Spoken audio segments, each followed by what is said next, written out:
I found out that my boyfriend proposed to another woman while he was still living with me. He used my bank cards, ate my food, and told me that, not ready for marriage yet. When I told him this, he rolled his eyes and said, "Oh, come on, did you really think I was going to give you an engagement ring? You're the kind of girl men marry when they fail." I didn't fail. 3 years down the drain of financial chaos and betrayal, and now it was time to talk before I went completely crazy. It all started on a gloomy Wednesday morning when I took a train to visit my sister in New Orleans. I had no idea that day would be the beginning of one of the strangest and most disturbing chapters of my life. The train derailed, not completely, but enough to keep us stranded for hours. We were stranded in some unknown town in Kentucky, with no way out, no idea what had happened. The passengers were herded onto buses and taken to a tiny, dingy town with a single gas station, an abandoned diner, and a miserable bar. Naturally, most of the passengers crammed into the diner, but it was full within minutes. I, being a little more antisocial, decided to sit in the neighboring bar. I ordered a dry sandwich and scrolled aimlessly through my phone,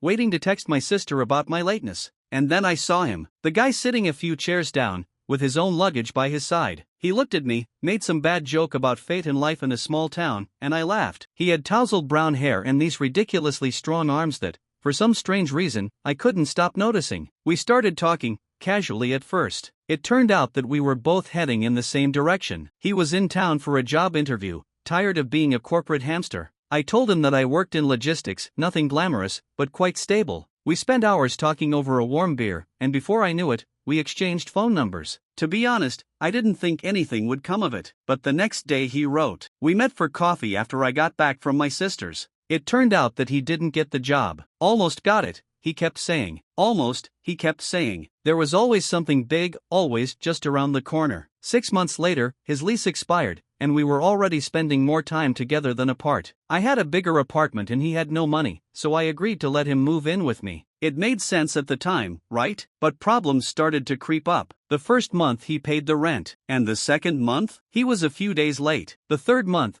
and the excuses were already piling up. "Oh, the check from that freelance job hasn't been paid yet." At the time, I convinced myself that it was temporary. Then things got worse. Kenny's networking turned into permanent laziness. And his startup project? It never materialized. The job he was about to get? Always one email away. Meanwhile, I started picking up extra shifts to cover the rising costs of living with someone who couldn't even pay his half of the rent. And all the while, he was at home pretending to work on his portfolio, telling me how great I was, rubbing my back, and promising me he would pay me back when his career finally took off. My friend Sarah was the first to call me. We were having coffee, and I told her I was going to miss the concert because I had a lot of things to do. She looked at me, this strange mixture of sympathy and concern, and asked, "How long are you going to keep paying for Kenny's life?" I felt defensive. We're a team, you know? Relationships have ups and downs. But I couldn't dismiss her question. I started paying more attention to the details. How often Kenny borrowed my credit card for various small things. Sure, they were small things, but it added up. How my grocery bill had doubled since he moved in,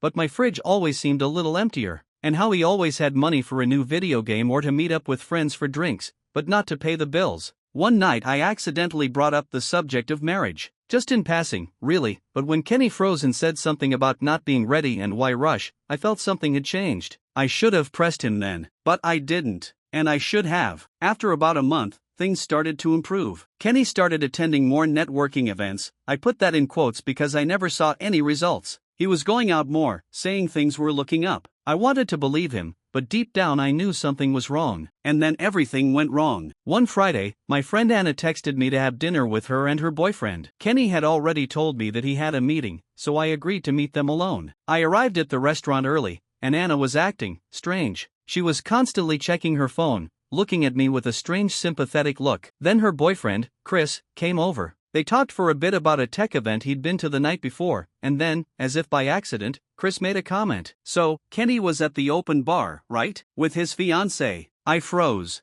My thoughts didn't fit in my head. I was probably more confused than anyone else in the room. Anna immediately pulled out her phone, apologizing. "I'm not sure if I should show you this, but I saw something on Instagram this morning that didn't make sense." She handed me her phone. It was a picture of some blonde girl, Daria, she said. "And the caption?" I said yes. "I can't believe I'm marrying my soulmate." I scrolled through her profile. dates, memories I wasn't a part of. They even went to the beach 2 weeks ago when Kenny told me he was going to his parents' house. Then I checked the joint credit card account. Expenses I didn't recognize. Restaurants I hadn't been to. A hotel downtown a few weeks ago. A payment at a jewelry store for $3,000 for an engagement ring. Everything matched. I spent the next few hours numb, scrolling through the evidence, letting the shock wash over me. Then I heard it. The key in the lock. Kenny. As if nothing had changed. He walked in, dropped his bag, and grabbed a beer from the fridge. I asked him where he'd been. He was making connections. Then I asked him a question to which I already knew the answer. Did you get engaged recently? His face? At first it was pure shock, and then, a smile. Can we not do this now? I don't owe you anything. I looked at him, my heart pounding in my chest. You spent my money, lived with me, and proposed to someone else? Then he said it, words that still haunt me. He rolled his eyes, took a sip of beer, and said, "Come on, did you really think I was going to give you an engagement ring? You're the kind of girl men settle for when they fail." My hand moved before my brain had time to think. My fist connected with his chest. He stumbled back, spilling beer on his shirt, and I punched him in the face. "Get out of here, now." And just like that, the man I thought I was building a future with disappeared from my life. But is it a pity? Everything was just beginning. Everything happened in an instant. Accusations, lies, deception. I was scrolling through my phone bill, my eyes stopping at every purchase that had nothing to do with me. There, in black and white, a hotel stay from 3 weeks ago, bills for dinners in places I had never even heard of,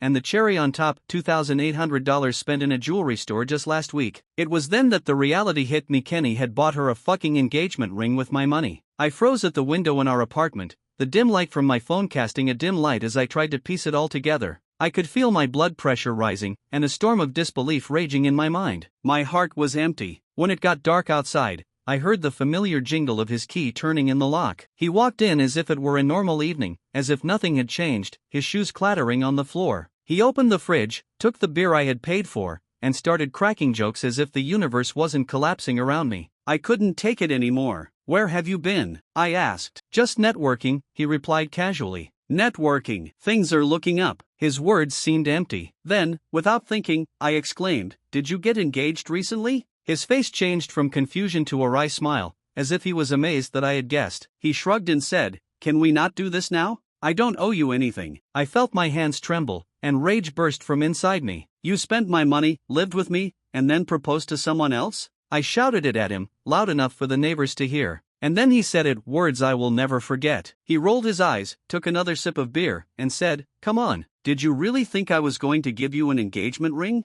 You're the kind of girl men settle for when they fail." The audacity. Something clicked inside me. Without thinking, my fist flew forward, connecting with his chest. He stumbled, spilling his beer all over himself. Before he could get his bearings, I punched him hard across the face, the sound echoing in the silence that fell between us. "Get your stuff," I said, my voice shaking with rage. Now. Kenny tried to argue, tried to tell me that I was overreacting, but I had had enough. I grabbed his backpack from the door and started stuffing it in. His charger, some stupid protein powder, whatever I could find. I threw it at him, making sure he knew how disgusted I was. "If you don't leave in 5 minutes, I'm going to call your new fiancée and tell her everything," I added, my voice steady despite the storm inside. That got him moving. He grabbed a few essentials, mumbling something about coming back for the rest later. I told him to make arrangements with the owner of the house because he couldn't come back through that door. He slammed the door on his way out. The next day I called a locksmith. It cost more than I could afford, but the thought of Kenny coming back to my apartment with his key was even worse.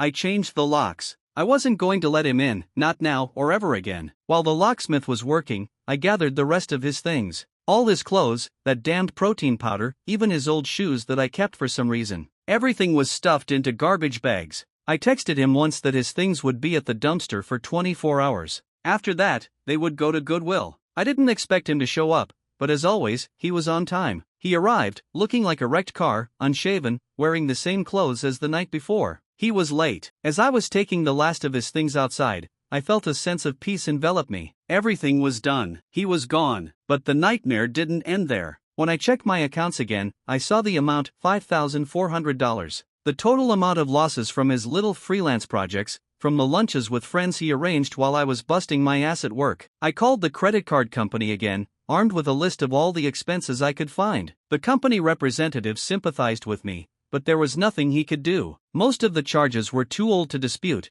and Kenny was an authorized user. The best they could do was flag his access and remove him from the account. I thought about filing a police report. I even sat with the thought for a while, imagining myself dragging Kenny into a courtroom to prove that he had spent my money without authorization. But the reality was too much. I couldn't do it. I had been humiliated enough. I decided to accept defeat and just move on. Later that day, I called the locksmith again and paid $170 to change the locks. I had to do it. The thought of him coming back, of him getting back in and using his key as if nothing had happened, was unbearable. And that wasn't even the worst part. The worst part was the guilt. The guilt I felt for letting him in, for thinking he could change. But I wasn't going to let it eat me alive. Kenny had made his bed, and now it was time for me to make mine. For a moment, I wondered where Kenny had spent the night, but I quickly reminded myself that it was no longer my problem. That morning he tried to talk to me, making excuses. Daria wasn't what I thought she was, and that he was planning to break up with her. I did not stop. I walked past him, carrying my bags, without even glancing at him. Then he grabbed my arm. I pulled it out so hard that I scratched my elbow on the brick wall. I barely felt the pain as I told him through my teeth, "If you touch me again, I will call the police." This made him stop talking. I could still feel his eyes on me when I went back inside. 20 minutes later, a locksmith came, finished changing the locks and handed me new keys. For the first time in weeks, I felt like I could finally breathe freely in my own apartment. The next week at work was a blur. I was exhausted, twitching at every ringing phone, making mistake after mistake that my boss kept pointing out. By Friday, I had gotten some work done, but my energy was completely drained. Jay invited me for a drink, urging me to return to the world of the living. But I couldn't afford it. I made an excuse that I was tired. The next Monday, I was called to my manager's office, and I was prepared. I thought it was because of an inventory report I had messed up, but no, it was worse. They were eliminating my position. They gave me 2 weeks' notice and a severance package that wouldn't even cover half the next month's rent.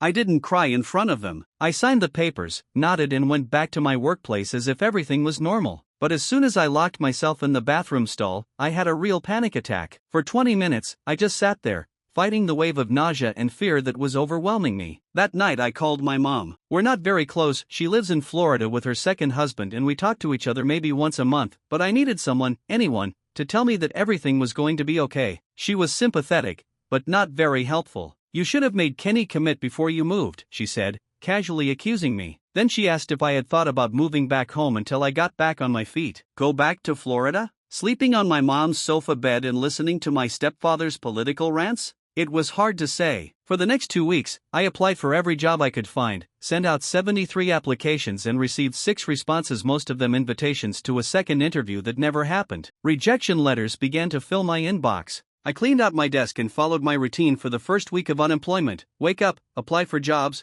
make a cheap lunch, apply for new jobs, go for a walk to save on heating, cook dinner, watch YouTube, and repeat all over again. By the second week, I had a 3-digit number in my bank account. I gave up Netflix, started taking shorter showers, and eating ramen and eggs. I called the electric company to set up a payment plan and promised the landlord that the rent would be paid a few days late. He was not happy, but agreed to wait until the 15th before charging me a penalty. The 15th came and I was left with nothing. I sold my nice watch on eBay, some clothes on Poshmark, and put my TV up on Facebook Marketplace, but the offers were insulting. Just when I thought things couldn't get any worse, my phone buzzed with a message from an unfamiliar number. It was from Kenny. He either got a new phone or was using someone else's. He said that he needed to talk, that Daria had found out about us and had broken off the relationship. He was sorry and wanted to explain everything. I immediately blocked the number. But it hurt me, not because I cared about his problems, but because it reminded me how much I was wrong about him. I had let him into my life, my home, my finances, and he saw me as an option, a backup plan. By the end of the month, I was desperate. My landlord started leaving voice messages about the rent. The electricity was cut off for 48 hours before I scraped together enough to pay the minimum amount and it was turned back on. For 3 days I ate nothing but plain rice because it was all I had left. I swallowed my pride and applied for temporary assistance. Filling out forms in a crowded government office, hearing that my previous job made me too wealthy to qualify for immediate assistance was humiliating. Instead, I was given a list of food banks. The next day, I stood in line at the food bank, holding my ID and address certificate, accepting a box of canned goods and almost expired bread. I smiled at the volunteer, but the smile made me feel like it might split my face. I carried the box home on the bus, feeling like every person on the bus was looking at me, even though I knew they weren't. That evening I received an email from a warehouse looking for temporary help. The salary was half of what I was earning before, but it was already something. I responded immediately, had a phone interview the next morning, and started the following Monday. The work was hard. I was on my feet for 8 to 10 hours a day, lifting boxes, scanning inventory, working in the cold and in the stifling heat. My hands were blistered,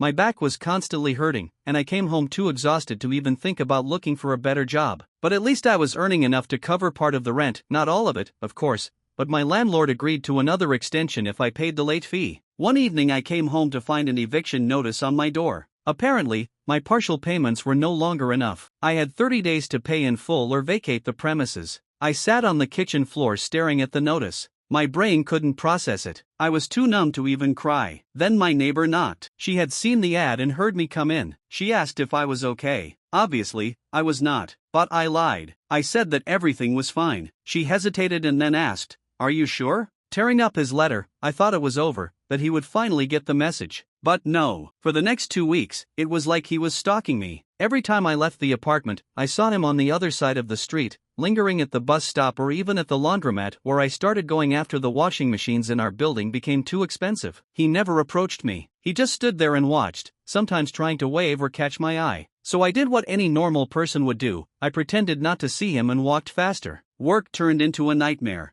My temporary job in the warehouse lasted longer than I expected. I would come to work expecting to work for 8 hours, but I was given 12-hour shifts. My feet were constantly swelling, and the acute pain in my lower back never seemed to go away. But quitting was not an option. I was already struggling to make ends meet, so I drowned out the pain with whatever ibuprofen I could find in my apartment and pushed through it. One evening I came home barely able to stand. Rosalie noticed it right away. She was in the kitchen cooking soup, real soup, not the sad ramen I had been living on for weeks, and offered me a bowl. At first I didn't think I could move, but I took the bowl and sat down at the kitchen table. We started talking. I found out that Rosalie had her own version of Kenny's story, a different name, the same pain. It was strangely comforting to realize that I wasn't the only one who had trusted the wrong person. From then on, we started having dinner together when our schedules coincided, with whatever we could scrounge up from our meager pantry. But it made the apartment feel less empty, less like a pit of despair. And then, one morning in late November, I woke up feeling as if I had been hit by a truck. My throat was burning, my head was pounding, and I couldn't even get out of bed. I called my work and explained the situation in a barely audible voice. The sigh of my manager on the other end of the phone said it all. "You know that temporary workers don't get sick leave," she said. "If you don't show up, your position is at risk." I had to go to the emergency room. I knew it, but the $27 left in my checking account was supposed to tide me over until payday. So I took a few more ibuprofen, wrapped myself in all the layers I had, and dragged myself to the bus stop. That day was a blur. I don't remember much. I scanned boxes, tried to drink water from the fountain, and spent more time than I cared to admit hiding in the restroom when the dizziness got too bad. Somehow I managed to work my shift. On the way home, I was shivering, even though I could feel the sweat soaking my clothes. I could barely keep my eyes open. Then, while I was waiting for the bus, everything went black. The next thing I remember was someone shaking me to wake me up. It was a teenage girl, her face distorted with fear. "Are you okay?" she asked. "Do you want me to call someone?" I wanted to tell her that I was fine, that I just needed a minute to catch my breath. But I wasn't okay. I wasn't at all. I nodded weakly and said I was fine, but she didn't seem convinced. I managed to somehow get on a bus and get back to the apartment building. The elevator was out of order, so I had to walk up 3 flights of stairs. My legs were like jelly. I don't even remember how I did it,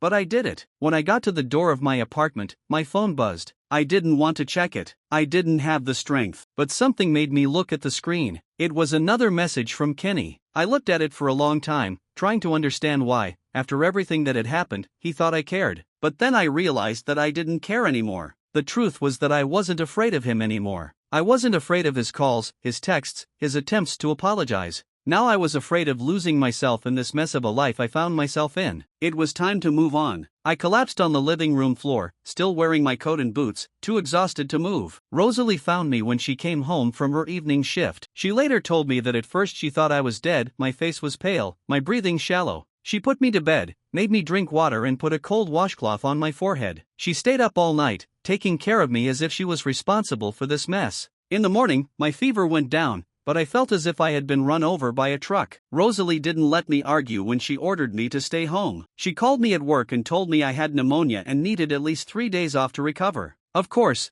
I protested. We both knew I was risking my job, but she immediately suspended me from work. No job is worth dying for, she said, and I couldn't argue with that. But being right doesn't pay the rent. The next 2 days were a blur of restless sleep, feverish dreams, and constant anxiety. Every time I managed to wake up, I thought about the piling up bills. Eviction notices. The rent was due. My bank account was dwindling faster than I could stop it. Then, on the third day, my phone rang. I thought it was from the warehouse, that I was being fired for not showing up for work. But instead, it was the HR department calling to check on my health. They had heard about the pneumonia and, to my surprise, looked into their short-term disability policy. Apparently, Rosalie personally came to the warehouse, raised a fuss and demanded that they do something. She was relentless. She stood up for me when I couldn't do it myself. They offered me 5 paid sick days. Not enough for a full recovery, but enough to keep me from passing out on the warehouse floor again. When Rosalie came home that night, I couldn't take it. I actually burst into tears. It was the first time